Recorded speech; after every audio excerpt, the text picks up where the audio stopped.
Hey guys, assalamualaikum and welcome again sa Hammer TV. So ang pag-uusapan natin ngayon ay kung paano natin i-activate yung quick balance sa ating Land Bank account or Land Bank online banking. Okay, so madali lang guys para makita natin yung balance natin kahit hindi na tayo mag-login ng ating credentials o di kayong account details. So pwede natin siya gawin guys na i-quick balance na lang natin para mas madali natin makita kung dumating na ba yung pera natin or hindi. Okay? So first, i-open natin itong ating Land Bank account. So first time, kailangan natin mag-sign in gamit ang ating account details. Okay? So since yung sa akin kasi ang gamit ko is fingerprint. So magpi-fingerprint lang tayo dito. Okay? So ayan. Then okay lang natin. So, dito tayo sa maybe later. Okay. Ayan. So, as you can see, nandyan yung account natin. Ayan. Then, ngayon, ang gagawin natin guys is pupunta tayo dito sa more. Okay. So, hanapin natin ngayon yung settings. Okay. Dito tayo sa settings guys. Ayan.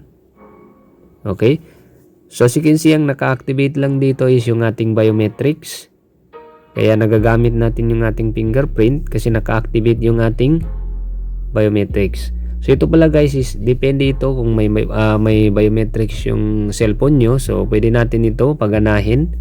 Okay, so may mga cellphone kasi na walang biometrics. Okay. So as you can see dito sa baba, meron tayong makikitang quick balance. So, ang ibig sabihin yan guys, kahit hindi na tayo mag-sign in, pwede natin makita yung balance natin. Okay? So, kailangan natin ito i-activate guys. Lalo na pag nagmamadali tayo, so kailangan natin makita yung balance natin. So, mas madali, quick balance na lang. Okay, so activate natin ngayon. So, pindutin lang natin. Okay? So, as you can see, naka-yellow na siya. So, ibig sabihin yan, naka-activate na yung ating quick balance. Okay, so naka-receive na tayo ng notification galing kay Land Bank, which is naka-activate na yung ating quick balance. Okay, so ngayon ipapakita ko sa inyo yung picture niya or yung kanyang effects. So ipapakita ko sa inyo. Okay, so balik tayo sa ating account. So ngayon, exit muna natin. So ngayon, maglalagin tayo ulit or i-open natin yung ating Land Bank account para i-check natin kung gumagana na ba yung ating quick balance. Okay, so i-open natin yung Land Bank application. Okay, so ngayon, as you can see, meron tayong makikitang quick balance dito. Ayan.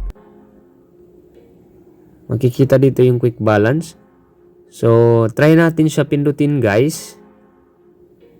Okay, so as you can see, automatically, kahit hindi na tayo nag-sign in ng ating account details, so automatically makikita natin yung ating quick balance. So, makikita natin yung ating balance sa ating account. Okay? So, ngayon, ang problema lang is hindi natin siya ma-modify or hindi tayo makatransact dito sa quick balance. Ang kuan lang is makikita natin yung balance natin from the word quick. Okay? So, kung gusto natin mag-transfer ng pera, so kailangan pa rin natin guys mag-sign in ng ating account details for security purposes. Okay? So, ganun lang kadali guys. So, I hope nakatulong ito sa inyo. Thanks for watching and don't forget to subscribe to Hammer TV for the latest videos na aking i-upload. Sukran and wassalam.